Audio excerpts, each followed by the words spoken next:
I mean, just look at them. They're beautiful beasts. Look at this little guy. And this guy's probably going to live to be 300 years old.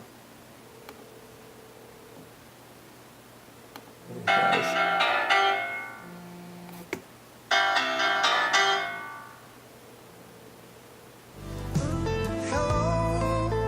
Hey, Lionel. What's going on, buddy? Is it me you're looking for?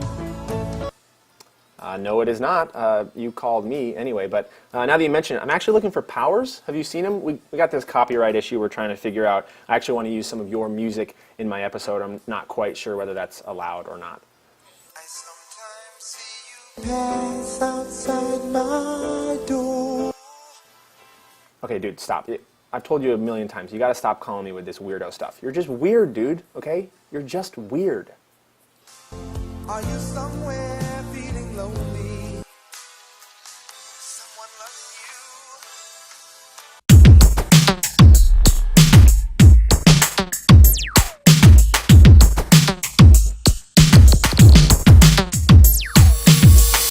What's going on, guys? Welcome back to the program. It is Who's Number One, week number 9. A very good weekend we're coming off here. We had one day of UCI racing down in New Jersey at the HPCX. Some other good races around the country, but the main event that we will be paying attention to for this week's rankings was the Mud Fun Derby City Cup in Louisville, Kentucky. Let's get right to it. Your women's rankings this week.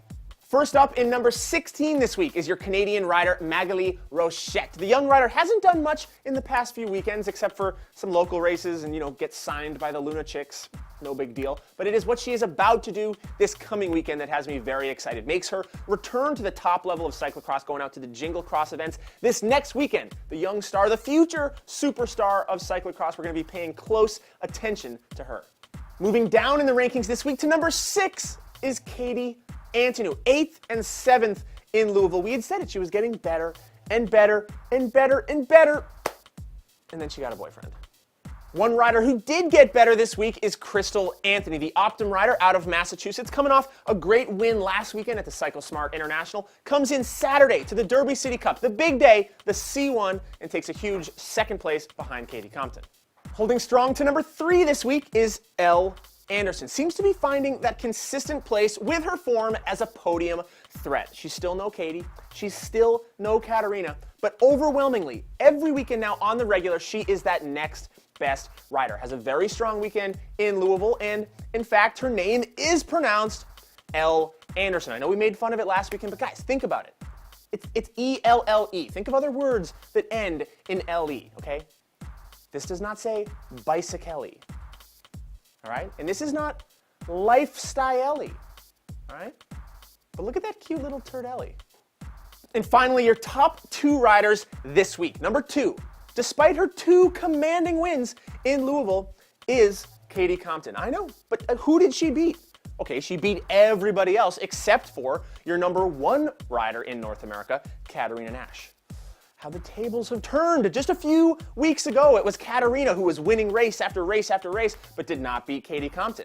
Now, we're a little bit flip-flopped. Love that battle. Love those 2 women. Love me some Cymet custom wheels. Moving on to your men's rankings this week in number, that's 20, which by the way is the absolute lowest spot on our rankings. It's the bare minimum you must do to be included in this show. And doing just enough to earn his way back into my heart and onto the list was Jeremy Duran. Had a pretty good ride down in Louisville, 11th and 10th. I mean, still didn't crack the top 10, but also didn't ride like a complete jar of peanut butter. A solid weekend, a solid effort. He's got 3 chances to do it again next weekend in Iowa at the Jingle Cross event. If he doesn't, you're cut again. You're dropped. You only get so many chances, Jeremy, okay? Don't let me down.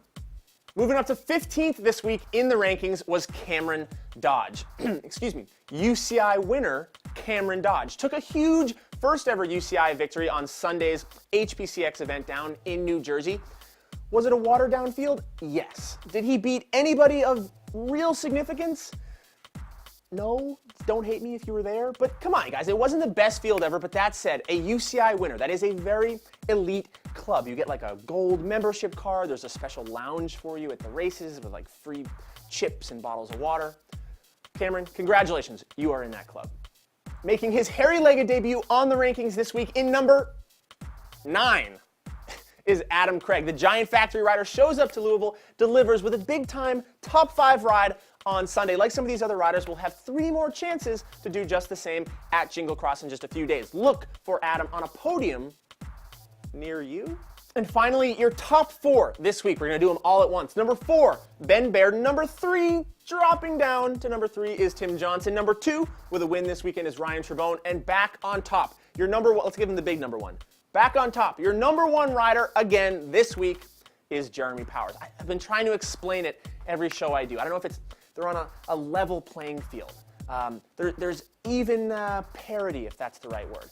They're riding in harmony together, like e-harmony. Like if these guys were all on a dating website and you were a woman and you look like you would have equal attraction to all of them. You would want to take them out to dinner at the same time and race bikes with them together, and you wouldn't know like who's going to end up being the one on any given day. That's how it was in Louisville. Jeremy took it, Ryan took it, Tim almost took it, Ben almost took it. Cyclocross in North America, in the men's field, at the top level. It's as good as it gets. And that is a wrap on week number 9, right here on Who's Number 1. If you guys haven't picked up on it already, we will be heading to Iowa City next weekend for the Jingle Cross 3-day event. We have a night race, we have a UCI C1, we have everyone in attendance. More good cyclocross stuff. With that, go ahead, have a good day, have a good night, have a good morning. Honestly, I look at the analytics here. There's a surprising number of you who watch this between like 2 to 4 in the morning. I'm not sure what you're doing up at that time. Specifically over here, maybe you started at like 9 or 10 with the Monday show, and the next thing you know, you've wasted 5 hours over here on the weird corner of the internet with me on Behind the Barriers, but I appreciate it. Go ahead, if you haven't already.